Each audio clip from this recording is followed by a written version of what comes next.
É muito importante que o Espírito do Senhor venha tomar posse de cada um de nós. A gente ora e pede, vem divino Espírito Santo. Alma da minha alma, eu vos adoro do mais profundo do meu coração. Eu me entrego, divino Espírito Santo. Vem santificar e purificar e orientar todos os meus passos. Eu me entrego e eu prometo ser obediente a tudo que está querendo a sua santa vontade. Muito obrigado, meu Senhor e meu Deus.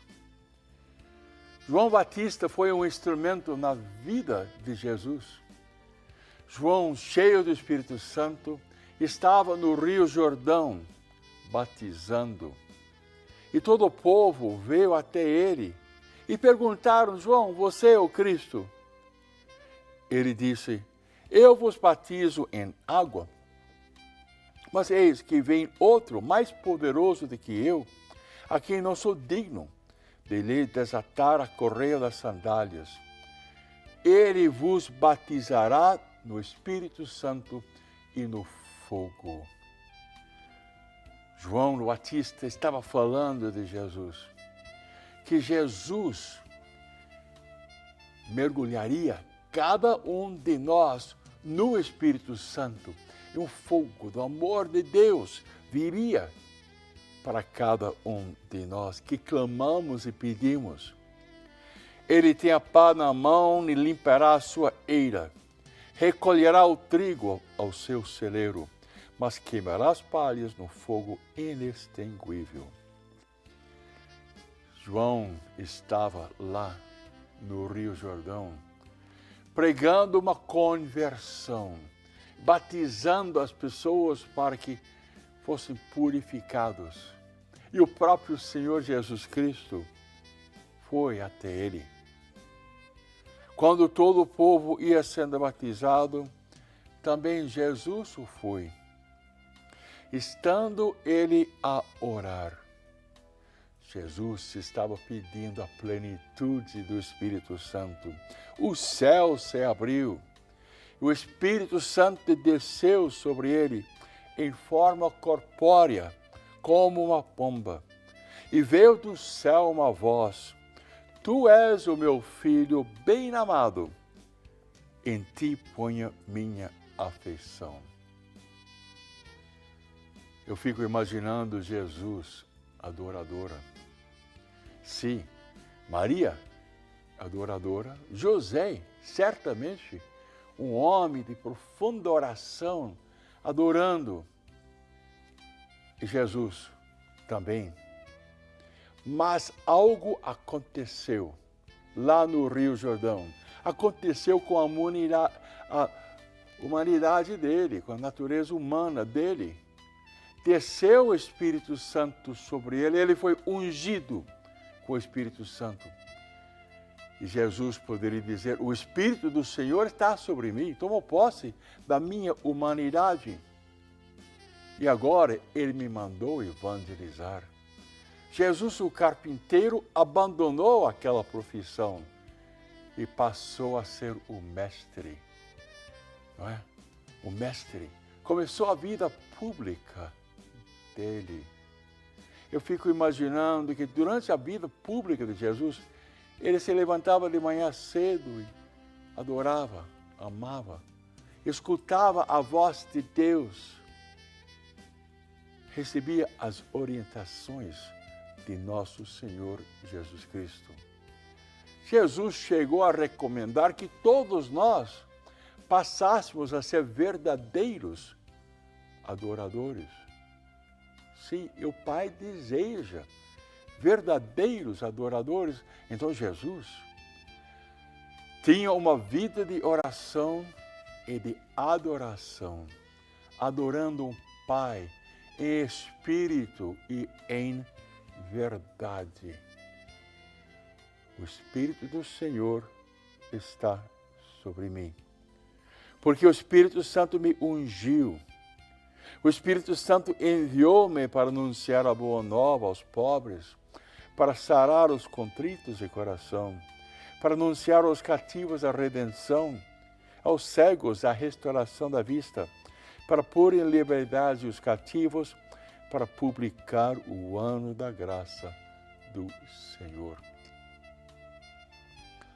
A única maneira de passar esta vida é com a força do Divino Espírito Santo.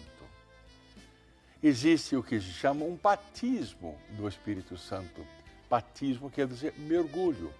Quer dizer que todos nós podemos ser mergulhados no Divino Espírito Santo, possuídos pelo Espírito Santo.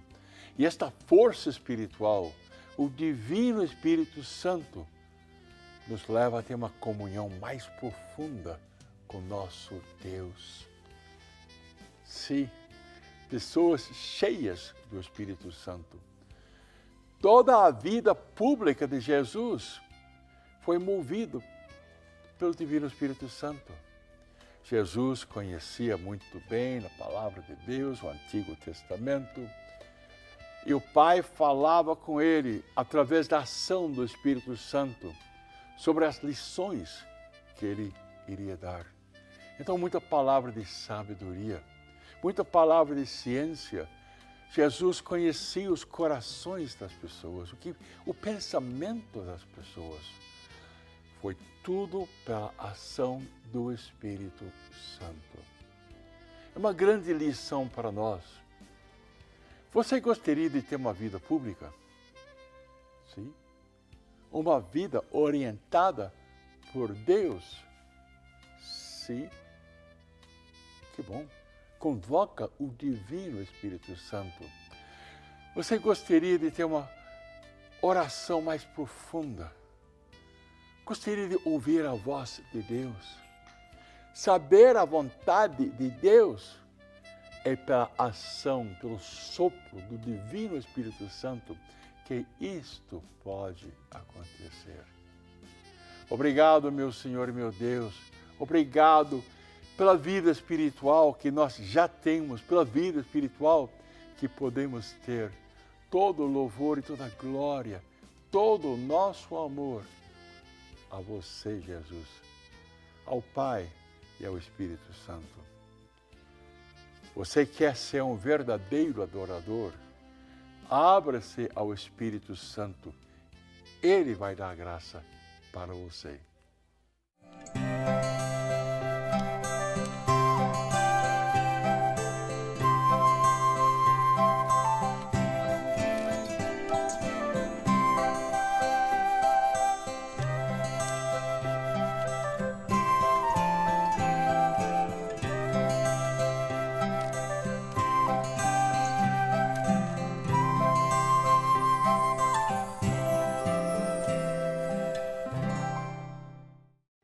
Padre Eduardo, a carta hoje vem de São Carlos, estado de São Paulo, e quem escreve é a nossa sócia Odete. Padre Eduardo, tudo bem? Meu nome é Odete, sou colaboradora da associação, mas estou em falta no momento devido à minha situação financeira. Estou com dívidas muito grandes e não consigo pagá-las. Sou sozinha e não tenho outros meios, apenas o meu salário de auxílio-doença que recebo. Até o alimento em minha mesa tem faltado. Para não passar muitos dias de fome, um senhor da igreja tem me ajudado com o que ele pode. Se não fosse essa pessoa, eu não suportaria. Já tive momentos piores em minha vida. Já morei na rua, já convivi com prostitutas, com traficantes e nunca me prostituí. Não roubei e muito menos usei drogas. Também nunca coloquei uma gota sequer de bebidas alcoólicas em minha boca. Só passei por tudo isso porque na época eu morava com os meus pais e estava desempregada, separada e com 2 filhos. Então eu precisei ir morar com eles. Mas confesso, Padre Eduardo, foram os piores anos da minha vida, pois meu pai me botou para fora de casa sem direito de levar o que eu tinha, apenas as roupas. Morei na rua apenas 5 meses. Foram um terror em minha vida. Então não aguentando mais aquela situação, saí da minha cidade. Vim para São Carlos. No início também não foi nada fácil, mas com a graça de Deus consegui um trabalho, olhei carros na rua para ganhar uma gorjeta um bom tempo, até eu ser convidada para trabalhar no estabelecimento. Hoje, com a graça de Deus, estou afastada e recebendo o meu salário, pois quase perdi o meu braço direito com trombose. Mas Deus esteve comigo novamente. Então, Padre Eduardo, vou encurtando a conversa. Porque se eu for colocar tudo no papel que já passei, daria um livro de centenas de páginas. Peço as suas orações. Por isso escrevo, pedindo mais uma vez as suas orações. Nesse dia 31 de maio, portanto, a data que já passou, ela disse que encerraria a perícia. E eu não sei o que fazer, pois só com a minha aposentadoria garantida conseguirei dar um rumo na minha vida. E ela então continua a carta, Padre Eduardo, dizendo que não é merecedora das suas orações, mas mesmo assim ela pede. Odete, eu fiquei muito sensibilizado com a sua carta. Deus nos ama. Como é importante frequentar a igreja, fazer parte da comunidade. Como é importante pedir o necessário. Pedimos de Deus e pedimos também do nosso próximo. Pedimos com grande humildade. Eu entendo bem que você diz que não está podendo contribuir para a situação difícil que está passando, que mora sozinha, recebe apenas um salário de auxílio de doença e certamente falta coisas. Jesus disse que nós temos que pedir, nós temos que ser mendigos. Pedimos de Deus e pedimos, por favor, a colaboração da comunidade cristã. O amor de Deus tem que estar fluindo entre todos nós, os membros. Quando está faltando alguma coisa, vamos ser humildes e falar para as outras pessoas. E nosso Senhor, nosso Deus, vai sensibilizar aquelas outras pessoas para dar uma mão, para contribuir, para fornecer aquilo que é preciso. Fique na presença de Deus e evite toda tentação. Fique na comunidade cristã, a graça e a bênção de Deus. E um novo capítulo vai acontecer na sua vida.